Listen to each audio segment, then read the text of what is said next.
Hello friends. आदिमानवाची जशी प्रगती आणि हळूहळू त्याचा जसा विकास होत गेला आणि आज इथे मानवापर्यंत आपण आज इथे त्याची प्रगती येऊन पोचलेली आहे.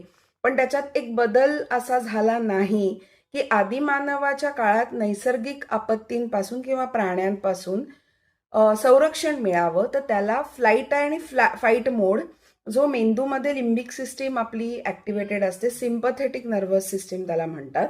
अमिगडाला नावाचा एक भाग असतो ज्याच्यामध्ये सिग्नल येतो की पळा आणि स्वतःला वाचवा, आणि ज्याच्यामुळे ॲड्रेनालाईन आणि कॉर्टिसॉल खूप हेवी प्रमाणात रिलीज होतात, कारण बॉडीला सक्षम करण्यासाठी, त्या ताणाला तोंड देण्यासाठी.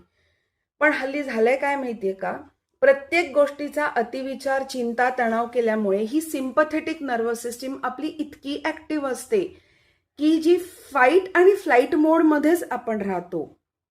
ह्या उलट आपला खरा जन्म हा आनंदात आणि स्वस्थतापूर्ण जगण्यासाठी झालेला आहे. म्हणजे रेस्ट मोडमध्ये राहायला पाहिजे खरं तर मानवाने, रिलॅक्स मोडमध्ये. म्हणजे काय पाहिजे तर पॅरासिम्पथेटिक नर्वस सिस्टीम आपली ऍक्टिव्हेटेड पाहिजे.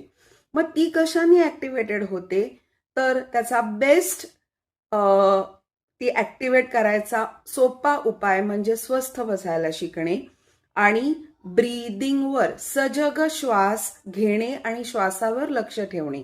जर ध्यान जमत नसेल तर सजगतेने श्वास घ्यायला, म्हणजे कॉन्शियस ब्रीदिंग ज्याला मी नेहमी म्हणते, कॉन्शियस ब्रीदिंगची बॉडीला आपण सवय लावली तर जेव्हा तुम्ही डीप ब्रीदिंग करता, it's like all is well, telling your brain that all is well and activate, तेव्हा तुमची पॅरासिम्पथेटिक नर्वस सिस्टीम आपोआप होते आणि मग हळूहळू कॉर्टिसॉल रिलीज होतं.